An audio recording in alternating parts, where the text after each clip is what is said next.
এবার জনগণের আন্দোলনের মুখে পদত্যাগ করে দেশ ছেড়ে পালাতে গিয়ে কিন্তু বিমানবন্দরে আটক হয়েছে শুভেন্দু অধিকারী।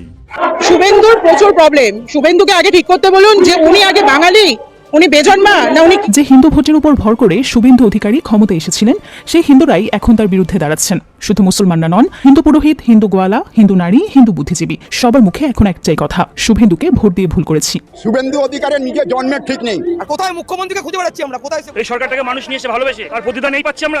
জনতা চাপ পড়ে কিন্তু এবার ক্ষমতা ছেড়ে পালাতে বাধ্য হচ্ছে কিন্তু পশ্চিমবঙ্গের সদ্য মুখ্যমন্ত্রী হওয়া শুভেন্দু অধিকারী।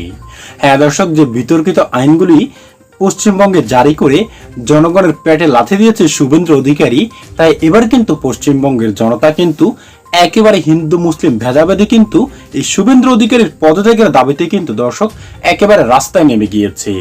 যেটার কিছুটা অংশবিশেষ দর্শক আপনারা কিন্তু ভিডিওর শুরুতে দেখতে পেয়েছেন যে জনগণ কি বলতে চাইছে শুভেন্দু অধিকারীকে। কারণ যে নেতা জনগণের কোনো কাজে আসবে না, সেই নেতা ক্ষমতা থাকার কোনো প্রয়োজনই নেই, এমনটাই কিন্তু দাবি করছেন পশ্চিমবঙ্গে সকল স্তরের জনগণ। সম্মানিত প্রিয় দর্শক শ্রোতা, যেটার কিছুটা অংশবিশেষ আপনারা ভিডিও শুরুতেই কিন্তু দেখতে পেয়েছেন, এবার দেখবেন বিস্তারিত। তার জন্য আপনাকে ধৈর্য ধরে কিন্তু সম্পূর্ণ ভিডিওটি শেষ পর্যন্ত কন্টিনিউ করতে হবে। তাই দর্শক আপনার কাছে এতটুকুই অনুরোধ থাকবে যে শুরুতে ভিডিওতে একটি লাইক দিয়ে সম্পূর্ণ ভিডিওটি শেষ পর্যন্ত কন্টিনিউ করবেন। তাহলে চলুন সম্মানিত প্রিয় দর্শক, আগে আপনাকে সেই মূল ভিডিওটি দেখিয়ে নিয়ে আসি, তারপর আরো বিস্তারিত আলোচনা করব আমরা।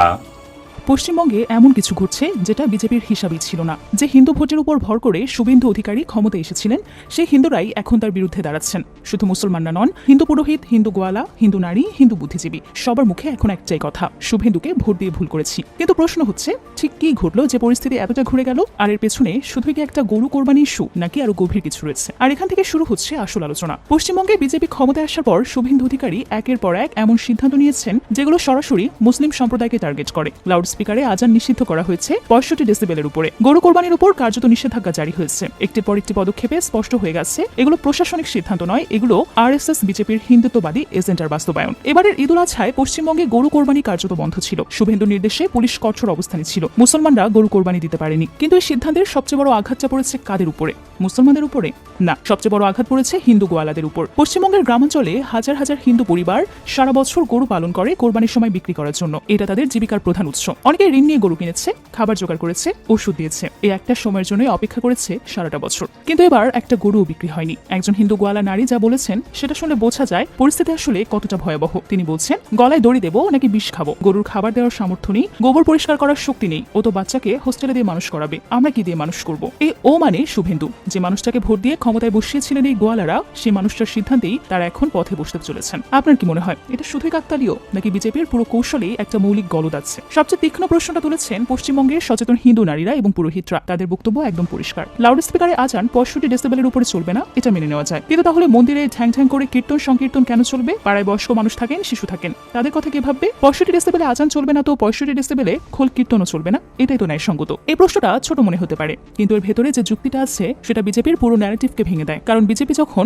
সাউন্ড পলিউশন বা শব্দ দূষণের মাধ্যমে আজানকে টার্গেট করে, তখন স্পষ্ট হয়ে যায় এটা পরিবেশ সচেতনতা না, বরং এটা নির্দিষ্ট ধর্মকেই টার্গেট করা। আর পশ্চিমবঙ্গের হিন্দুরা সেটা ধরে ফেলেছেন। এটাই সবচেয়ে বড় পরিবর্তন। কিন্তু এখানে বিষয়টা আরো গভীরে যায়। পশ্চিমবঙ্গের একাধিক হিন্দু পুরোহিত এবং ধর্মীয় নেতা এখন প্রকাশ্যে শুভেন্দুর সমালোচনা করছেন। তাদের বক্তব্য অত্যন্ত স্পষ্ট এবং শক্তিশালী। একজন পুরোহিত বলছেন, আজকে সনাতনী হিসেবে তিনি প্রকৃত অর্থে হিন্দু হবেন, তিনি সমস্ত ধর্মমতকে সম্মান করবেন, শ্রদ্ধা করবেন। যে হিন্দু প্রকৃত অর্থে হিন্দু, মসজিদে যদি আগুন লাগে, কোরআন শরীফ যদি পুড়ে যায়, সে দৌড়ে যাবে সবার আগে ওটা বাঁচাতে। এই কথাটা একজন হিন্দু পুরোহিত বলেছেন, মুসলমান বলছেন না, রাজনৈতিক নেতা বলছেন না। একজন ধর্মীয় ব্যক্তি যিনি সনাতন ধর্মের চর্চা করেন তিনি বলছেন, প্রকৃত হিন্দু কখনোই অন্য ধর্মের উপাসনালয় ভাঙবে না, অন্য ধর্মের ধর্মগ্রন্থকেও অবমাননা করবে না। তিনি রামকৃষ্ণ পরমহংসের উদাহরণ দিয়েছেন। রামকৃষ্ণ পরমহংস মসজিদে নিয়ে ধ্যানস্থ করেছেন। তিনি দেখতে চেয়েছিলেন আমি যে ঈশ্বরের উপাসনা করি অন্যরাও কি সেই একই ঈশ্বরের উপাসনা করে কিনা। তিনি চৈতন্য মহাপ্রভুর কথা বলেছেন। চৈতন্য মহাপ্রভু কি শিখিয়েছিলেন ঝগড়া করতে, মারামারি করতে, কাটাকাটি করতে? এই বাংলার মাটি রামকৃষ্ণের মাটি, চৈতন্য মহাপ্রভুর মাটি। আর সে মাটিতে দাঁড়িয়ে শুভেন্দু অধিকারী ধর্মের নামে বিভাজন তৈরি করছেন। এটাই পশ্চিমবঙ্গের হিন্দুরাই মানছেন না। পশ্চিমবঙ্গের বুদ্ধিজীবী এবং রাজনৈতিক বিশ্লেষকরা এখন একটা মৌলিক প্রশ্ন তুলেছেন, শুভেন্দু অধিকারী যা করছেন সেটা কি ভারতের সংবিধানের সাথে সঙ্গতিপূর্ণ?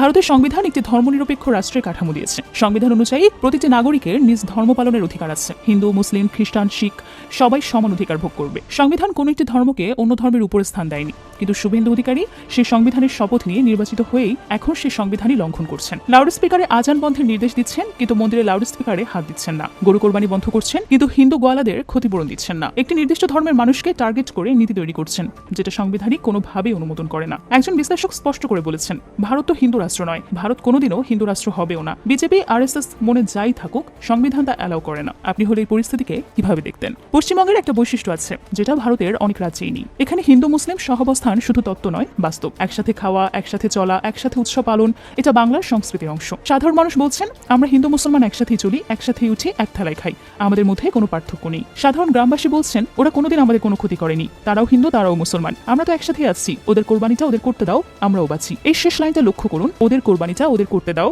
আমরা বাঁচি। মানে হিন্দু গোয়ালা নিজেই বলছেন, মুসলমানদের ধর্মীয় অধিকার রক্ষা করলে তারাও লাভবান হন। এটা শুধু ধর্মীয় সহনশীলতা না, এটা অর্থনৈতিক বাস্তবতা। বিজেপির এই বাস্তবতা বুঝতে পারেনি, অথবা বুঝেও পাত্তা দেয়নি, আর সেটা এখন তাদের জন্য বিপদ হয়ে উঠেছে। পশ্চিমবঙ্গে বিজেপিকে টিকতে পারবে?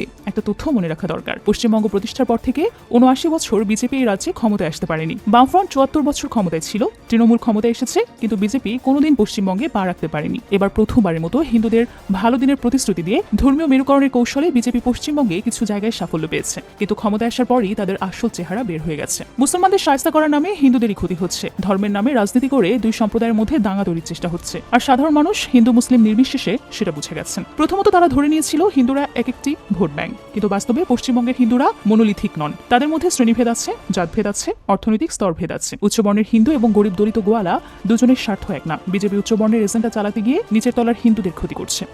শুভেন্দুর প্রচুর প্রবলেম। শুভেন্দুকে আগে ঠিক করতে বলুন যে উনি আগে বাঙালি, উনি বেজন্মা, না উনি কি? গরিবের পেটে লাথি মেরে আবার উন্নয়নের বড় বড় বুলি ছাড়ছে, লজ্জা করে না? এদের এই তথাকথিত উন্নয়ন আসলে সাধারণ মানুষের কান্নার উপর দাঁড়িয়ে করা একটা চরম ভণ্ডামি। দমদম ক্যান্টনমেন্ট স্টেশনে যারা বছরের পর বছর হকারি করে সংসার চালাতো, তাদের আজ কোনো কথা নেই, বার্তা নেই, জঙ্গলি জানোয়ারের মতো রাস্তা থেকে খেয়ে দিয়ে দেওয়া হচ্ছে। যখন ভোটের দরকার ছিল তখন এই হকারদের পায়ে গিয়ে তেল দিয়েছে, সবার বিকাশ হবে বলে মিষ্টি কথায় ভুলিয়েছিল। আজ ভোট ফুরিয়ে গেছে, তাই এরা আপনাদের চোখে রাস্তার আবর্জনা হয়ে গেছে। কোনো আগাম নোটিশ নেই, থাকার বিকল্প জায়গা নেই, হুট করে এসে জেসিবি দিয়ে সব গুড়িয়ে দিল।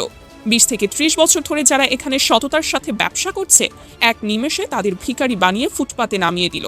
এসি রুমে বসে ম্যাপ দেখে উন্নয়ন করা খুব সহজ, কিন্তু রাস্তায় রোদে পুড়ে দুমুঠো ভাতের টাকা জোগাড় করা যে কতটা কষ্টের, সেটা আপনাদের মতো পাষাণরা কোনোদিন বুঝবে না। সোনার বাংলা কি মানুষের ভিটেমাটি কেড়ে নিয়ে তৈরি হয়? অসহায় মানুষের চোখের জল আর ক্ষুধার্ত বাচ্চার চিৎকার কি আপনাদের সিংহাসনকে একটুও কাঁপায় না? মনে রাখবেন, পেটের খিদে যখন বিদ্রোহ হয়ে রাস্তায় নামে, তখন আপনাদের কোনো পুলিশি পাহাড় বা ক্ষমতার দম্ভ কাজে আসবে না। পুনর্বাসন ছাড়া 1 ইঞ্চি জমিও কেউ ছাড়বে না। এটাই আজ সাধারণ মানুষের শেষ কথা। আজ যদি চুপ থাকেন, তবে কাল আপনার নিচের থালা থেকেও শেষ ভাতের গ্রাসটুকু এরা কেড়ে নেবে। উন্নয়ন মানে ধ্বংসলীলা নয়, উন্নয়ন মানে মানুষের জীবন বাঁচানো। সাধারণ মানুষের জীবন নিয়ে এই নোংরা ছিনিমিনি খেলা এখনই বন্ধ হওয়া দরকার। হয় বাঁচার পথ দিন, নয়তো গদি ছাড়ুন। মানুষকে ভিখারি বানিয়ে রাজপ্রাসাদ গড়া আর যাই হোক উন্নয়ন হতে পারে না। এই ভণ্ড শাসকদের আসল চেহারাটা চিনে রাখুন, নইলে কাল আপনার কপালেও একই দুঃখ আসবে। একবার চিন্তা করুন দর্শক, একটা নেতা কতটা বিতর্কিত হলে মাত্র ক্ষমতায় বসার মাত্র 10-15 দিনের মাথায় কিন্তু একেবারে সেই রাজ্যের জনগণ তার পদত্যাগের দাবিতে কিন্তু রাস্তায় নেমে আসতে পারে। দর্শক একবার চিন্তা করুন, এই শুভেন্দু অধিকারী সে যদি এখন যদি ক্ষমতা থাকতে না পারে, জনগণের চাপের মুখে যদি তাকে পদত্যাগ করতে হয়, দর্শক তার সম্মানটাই বা কোথায় যাবে, এমনকি তার দল বিজেপির সম্মানটাই বা কোথায় যাবে? তাহলে এখনো কেন এটা নিয়ে কোনো কথা বলছেন না, কোনো বিবৃতি দিচ্ছেন না এই নরেন্দ্র মোদী? পশ্চিমবঙ্গে যে একের পর এক যে ধর্মবিভেদ সৃষ্টি করছে শুভেন্দু অধিকারী, যে ধর্মবিভেদ সৃষ্টির কারণে যেহেতু এখন হিন্দু মুসলিম দুইটা জাতির মধ্যে যে বিভেদ সৃষ্টি করছে, এমনকি তাদের পেটেও লাথি মারছে দর্শক, সেটার ব্যাপারেও কোনো কথাই বলছেন না এখন অব্দি ভারত সরকার, যে বিজেপির সভাপতি নরেন্দ্র মোদী। তবে কি শেষমেশ কি হাসিনার মতো এই শুভেন্দু অধিকারীরও কি পতন হতে যাচ্ছে? এই নরেন্দ্র মোদীরও কি পতন হতে যাচ্ছে? হ্যাঁ সম্মানিত প্রিয় দর্শক শ্রোতা, জনগণ খেপলে কিন্তু আর কোনো কিছুই কিন্তু খাটবে না, কিন্তু ক্ষমতা থাকার জন্য। এমনকি সব কিন্তু রেখে কিন্তু পালাতে হবে এদেরকে। সম্মানিত প্রিয় দর্শক শ্রোতা, এই রিপোর্টগুলি দেখার পর এমনকি এই শুভেন্দু অধিকারীর কাজ কারবারগুলি দেখার পর দর্শক আপনার কি মনে হয়, এই শুভেন্দু অধিকারী এমনকি এই নরেন্দ্র মোদী দুজনকেই কি পালাতে হবে জনগণের তোপের মুখে? এগুলো দেখার পর দর্শক আপনার কি মনে হয়েছে অবশ্যই লিখবেন আমাদের কমেন্ট বক্সে। আজ এ পর্যন্ত, ভালো থাকবেন সকলে, আশা করি। খোদা হাফেজ।